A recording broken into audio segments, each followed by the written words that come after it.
குலசேகர ஆழ்வார் வாழ்ந்த காலப்பகுதி எதுன்னு கேட்குறாங்க. குலசேகர ஆழ்வார் வந்து கிபி 9ஆம் நூற்றாண்டை சேர்ந்தவர். குலசேகர ஆழ்வார் இயற்றிய வடமொழி நூல் எது அப்படின்னா வந்து முகுந்தமாலை. திருவரங்கலத்துல எந்த மதில் வந்து குலசேகரன் வீதி என்று அழைக்கப்படுகிறது? எந்த மதில் அப்படின்னா வந்து 3வது மதில். 3வது ஞாபகம் வச்சுக்கோங்க. குலசேகர ஆழ்வார் வாழ்ந்த காலம் இதே தான் பார்த்தோம், 9ஆம் நூற்றாண்டு. முதல் திருவந்தாதி பாடல்களை இயற்றியவர் யார் அப்படின்னு கேட்குறாங்க. முதல் திருவந்தாதி எழுதினவர் யாரு அப்படின்னா வந்து பொய்கை ஆழ்வார். முதல் திருவந்தாதி யாரு? பொய்கை ஆழ்வார். 2ஆம் திருவந்தாதி யாரு? பூதத்தாழ்வார். திருமாலோட அம்சத்தில் கண் போன்றவர்கள் யார் அப்படின்னா வந்து பேயாழ்வார். திருமாலோட அம்சத்துல கண் போன்றவர் யாரு?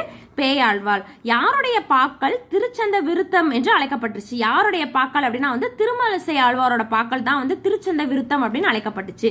பெரியாழ்வாரோட இயற்பெயர் ஏது அப்படின்னு கேட்டிருக்காங்க. விஷ்ணு சித்தர். ரொம்ப ரொம்ப இம்பார்ட்டன்ட். பெரியாழ்வாருக்கு இயற்பெயர் என்ன அப்படின்னா வந்து விஷ்ணு சித்தர்.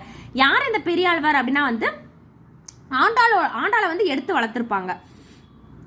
அடுத்தது பெரியாழ்வாரோட துளாய்க்காட்டில் கண்டெடுக்கப்பட்டவர் யாரு? இந்த சொன்னோம்ல, துளாய்க்காட்டுல வந்து யாரை போய் வந்து பெரியாழ்வார் கண்டெடுத்தாங்க அப்படின்னா வந்து ஆண்டாள்.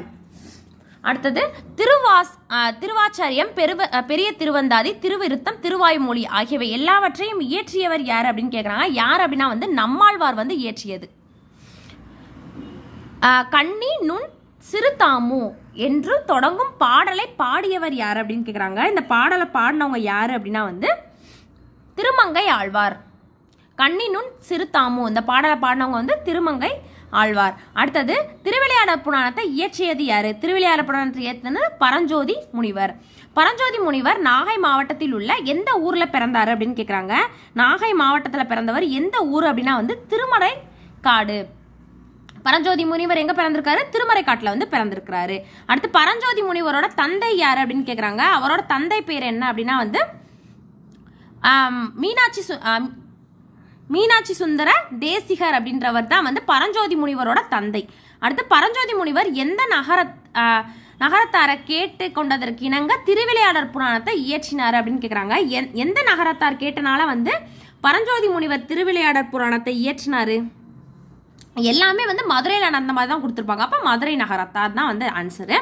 அடுத்தது திருவிளையாடற் புராணம் வந்து எத்தனை உட்பிரிவுகளை கொண்டது அப்படின்னு கேட்குறாங்க. எத்தனை உட்பிரிவுகளை கொண்டது அப்படின்னா வந்து 64 தான் வந்து ஆன்சர். திருவிளையாடற் புராணத்தில் உள்ள உட்பிரிவுகளின் எண்ணிக்கை 64. அடுத்து திருவிளையாடற் புராணம் எத்தனை காண்டங்களை கொண்டது? திருவிளையாடற் புராணத்தில் வந்து எத்தனை காண்டம் இருக்கும் அப்படின்னா வந்து 3 காண்டம். திருவிளையாடற் புராணத்தில் மதுரை காண்டத்தில் உள்ள படலங்களின் எண்ணிக்கை எது கேட்டிருக்காங்க. மதுரை காண்டத்தில் எத்தனை படலங்கள் இருக்கும் அப்படின்னா வந்து 18 படலங்கள். இது வந்து திருவிளையாடற் புராணத்தில் வந்து எத்தனை உட்பிரிவுகள் இருக்குன்னு கேட்டாங்கன்னா 64. எத்தனை காண்டங்களை உடையது அப்படின்னு கேட்டாங்கன்னா 3. திருவிளையாடற் புராணத்தில் மதுரை காண்டத்தில் உள்ள படலங்களின் எண்ணிக்கை எத்தனை அப்படின்னு கேட்டால் மட்டும்தான் வந்து 18. மதுரை காண்டத்தில் எத்தனை படலங்கள் இருக்கு அப்படின்னா வந்து 18. அதே மாதிரி கூடர் காண்டத்தில் வந்து எத்தனை படலங்கள் இருக்கு அப்படின்னு கேட்டாங்கன்னா வந்து 30. மதுரை காண்டம் அப்படின்னா வந்து 18, கூடர் காண்டம் அப்படின்னா வந்து 30. இதில் வந்து இம்பார்ட்டண்டான 50 கொஸ்டின் வந்து பார்த்துருக்கோம். நம்ம வந்து ஆழ்வார்களை பற்றி எல்லாத்த பற்றியும் வந்து இம்பார்ட்டண்டான 50 கொஸ்டின் வந்து தெளிவாக வந்து இந்த வீடியோவில் பார்த்துருக்கோம்.